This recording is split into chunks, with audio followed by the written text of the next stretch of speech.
Pemirsa, terima kasih dan masih bersama kami. Berita selanjutnya, Mahabarakan.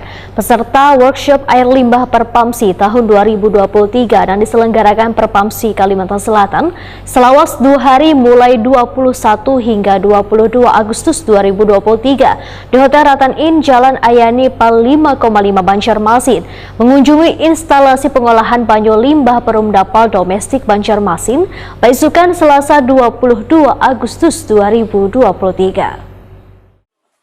Peserta workshop air limbah Perpamsi tahun 2023 yang diselenggarakan Perpamsi Kalimantan Selatan selawas 2 hari mulai 21 hingga 22 Agustus 2023 di Hotel Ratan Inn Jalan Ahmad Yani Pal 5,5 Banjarmasin mengunjungi instalasi pengolahan banyu limbah Perumdapal Domestik Banjarmasin Baisukan Selasa 22 Agustus 2023. Kunjungan pertama ke instalasi pengolahan banyu limbah di kawasan Basiri, Banjarmasin Selatan. Rombongan mendapat penjelasan dari manajer teknik Perumdapal Domestik Banjarmasin, Deris Kusdinar. Kapasitas 2000 meter kubik per hari ini dibangun tahun 2010. Kemudian memang saat ini ada yang pipaan, terakhir baru melanjutkan. Jadi tidak terlalu banyak unitnya.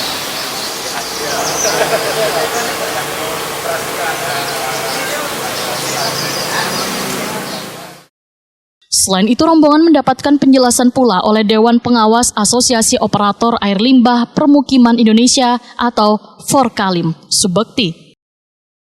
Kan gitu ya? Tapi kalau ini Pak, ini namanya tindak dari ya diolah di sini dulu, baru nanti ke sini kan gitu ininya. Kan gitu ya. Jadi memang nah saat ini kalau yang belum punya perpipaan, maka yang harus dibangun ini.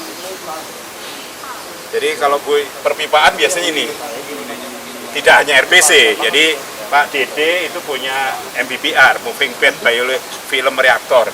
Itu yang ini rumah bakterinya ini kan itu kalau di MBB apa namanya Moving Bed itu yang MBBR itu pakai cincin-cincin gitu Pak. Jadi rumah bakterinya hotel-hotel gitu ya. Hotel-hotel sudah punya pengolahan sendiri dan sebagainya, bisa dikerjasamakan Pak. Nanti operatornya kan beliau sudah punya pengalaman di sini.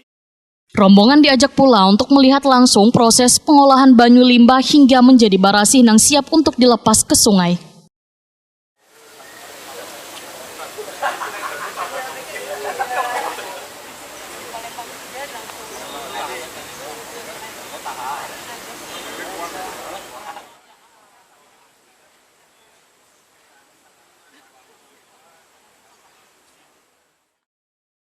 Ahmad Saifuddin dari Dinas PUPR Kabupaten Pringsewu, Lampung, Petakoni Prima TV di sela-sela kunjungan menyatakan sangat tertarik dengan sistem pengolahan banyu limbah yang ada di Banjarmasin. Karena di Lampung masih dengan pola dasar yaitu sistem pengolahan limbah tinja, belum menggunakan sistem RBC yang kaya di Perumdapal Domestik Banjarmasin yang sudah modern. Secara apa ya, lebih modern lah ya, seperti tapi masih manual, seperti di tempat-tempat yang lain lah yang memang belum maksimal. Kayak kami kesini masih tujuannya untuk belajar seperti apa sih kira-kira untuk pengembangan lebih baik terhadap pengolahan limbah. Jadi selama ini penanganannya perpipaan gitu atau? Kita belum perpipaan, masih pakai sedot biasa. Sedot biasa, pakai mobil ninja. Sudah ada banyak Pak pelanggan di sana? Sudah ya menangani wilayah perkotaan itu sekitar ya belum rutin sih, belum sedot rutin seperti di sini ya. Kalau kita sudah pelayanan lumpur ninja atau penyedatan lumpur ninja terjadwal. Kalau di sana memang belum, hanya sifatnya masih parsial, masih waktu yang tertentu lah. Orang masih layanan orang nelpon baru kita sedot. Tapi rutin kami sih rata-rata per bulan itu per hari mungkin bisa 2 mobil lah, mobil dalam satu kota ya. Untuk satu kota kecil memang. Di Lampungnya itu Pak ya. Ahmad Saifuddin menambahkan hasil dari kunjungan ini nantinya akan dilakukan kajian untuk diterapkan di Kabupaten Pringsewu, Lampung, supaya kedepannya pelayanan limbahnya semakin baik dan sistematis, sehingga hasil dari buangan bekas limbah menjadi lebih maksimal. Jelaskan tadi dari Bapak Forkalim tadi bahwa BUD-nya kita masih tinggi.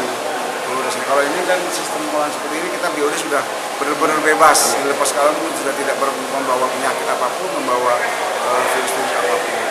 Kami kesini dalam rangka untuk belajar juga, banyak belajar dari sini lah tentunya, dari yang sudah lebih dulu.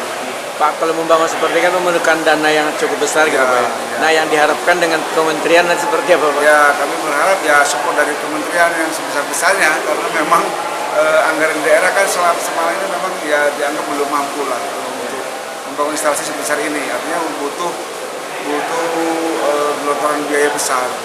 Kami berharap pemerintah pusat tetap ikut andil dalam hal ini untuk tetap ada semacam kolaborasi lah dengan daerah tentunya dengan tujuan untuk menciptakan benar-benar pelayanan sanitasi yang 100% terlayani dengan baik. Setelah melihat sistem pengolahan banyu limbah di kawasan Basirih, Banjarmasin Selatan, rombongan melanjutkan perjalanan ke kantor Perumdapal Domestik Banjarmasin di Jalan Pasar Pagi, Banjarmasin Tengah.